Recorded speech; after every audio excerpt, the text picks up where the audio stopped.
Hello everyone, this is Sheda. I'm with evac.com and this is video number 3. I encourage you to try to find the earlier videos. The concepts are put in sequence, although the important issues will be repeated in each video as deemed appropriate. Just in case they're out of order, you don't miss out on the purposes of these videos and why we're here. But if you visit my website, evac.com, you'll learn more about the type of history that I teach, or my approach to history teaching, I should say. And what does evac mean? I'll leave that for the curious minds. Now, in these videos, we are tackling some issues that I've noticed over the years, whereby I believe that mainstream materials, popular textbooks, aren't really defining these issues or discussing these issues quite properly. And so there's a lot of gap and confusion in our perception. The best way to describe I guess my motivation behind this work is through Robert Frost, one of America's greatest poets, because in an entry for his 1949 notebook or diary, he noted that he loved historians. They were his favorites. But he also was concerned about not necessarily calling all of their works history if somehow he doubted its I guess, authenticity or its accuracy, if you may. So this channel, this work, is for those inquisitive minds. Now, my doctorate was based on looking at most popular Western civilization history textbooks that are currently taught in American colleges. I put the covers of the 11 textbooks that I surveyed for my dissertation, and they range from your most popular and well-known publishers. You have Macmillan, you have Pearson, McGraw-Hill, so you name it, they're there. And I understand that different editions can have some changes, but my experience has been that these changes are not very significant between editions. So for those who have a more scholarly mind and you want to dig right into the study and you want to see some of the references, please visit University of New England's Dune, digital UNE, to find and download the actual study that I published in April 2017. There's my name, there's the title of the publication, the position of Iran and Iranians in the origins of Western civilization. Now, the one thing that we may notice is that history we don't get deceived in history, if you may, by reading lies necessarily, but by what's not there.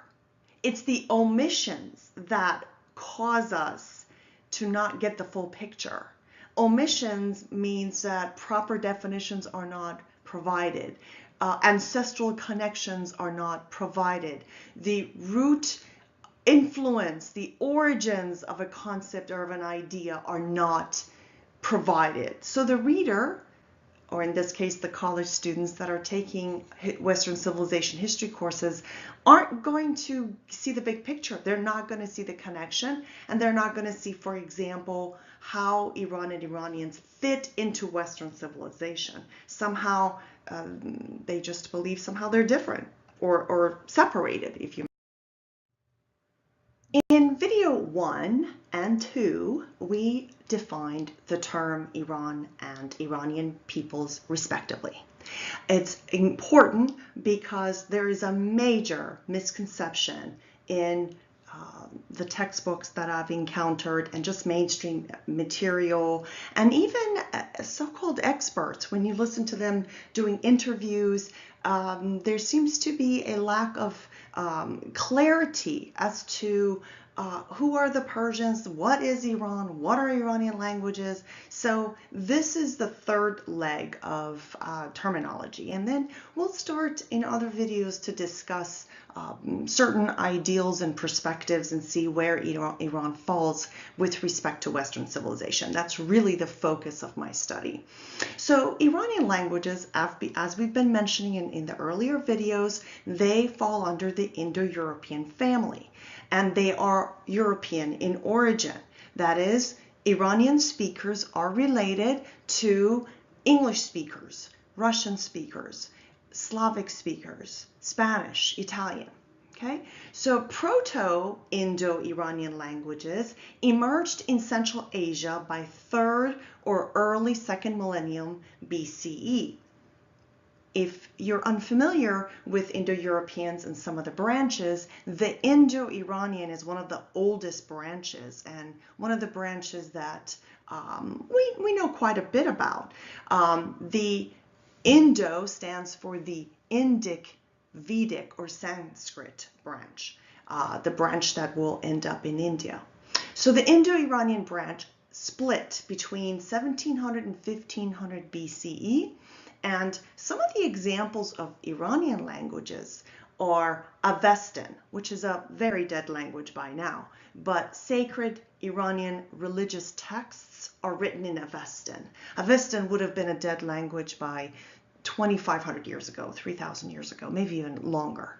Median, Persian, Saka or Scythian, Parthian, Sogdian, Alan, Pashto, Kurdish, Baluchi, and Khotanese. Now, of course, some of these languages are still in existence, and some have evolved into other languages and or are not in use anymore. Under the Indo-European umbrella, the Iranian languages are second oldest group after Anatolian. So if you notice, when I list some examples of Iranian languages, the one we know the most of or hear the most frequently is Persian. Persian language is one of many, many, many Iranian languages. Under the Indo-European umbrella, we have Anatolian, which is considered the oldest, and then you would have the Indo-European being the second oldest. Now today, there are about 150 to 200 million speakers of Iranian languages, and it's estimated there are 87 different Iranian languages. Sources may use Persian dialect interchangeably with Iranian languages. In general, it's been done for thousands of years. That's fine. You may use Persian for Iranian.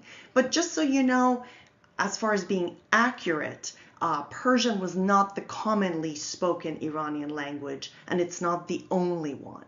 In the age of antiquity, Iranian speakers lived across from Western China to Western Europe. As always, I point out some of the experts are noted at the bottom of the page, but if you want to get full citations and references to my sources, you may go to my dissertation study and download it from University of New England's Dune. So again, we try to give the big picture, the big definition, and then condense it to something that's easier to remember. So if we're going to define Iranian languages, remember it's an Indo-European language, and that there are many Iranian languages. Currently, millions of speakers in the world speak one form of Iranian language. And the significance of this may be seen in what the 20th century Russian linguist and scholar Prince Trubetskoy said, quote, "The Northwestern or Scythian Iranian dialects have been studied very little. Modern Ossetic, which seems to be the only living remnant of this formerly extensive dialect group, proves by its phonetics, grammar, and vocabulary that North Iranian differed fundamentally from South Iranian." I guess another way of saying it is Eastern versus Western. Data on the other Iranian dialects of the Scythian group, therefore, would be of prime importance for the comparative grammar of Indo-European languages. The dialect from which Ossetic is descended does not seem to have been the only Iranian language spoken in the steppes of and mountains of northern Caucasus. There must have been others, now extinct, for they have left their traces in the native North Caucasan languages. Thank you for being with us. We hope that you find these videos very useful. Our next video will tackle roots and origins of Iranians. Where did they come from?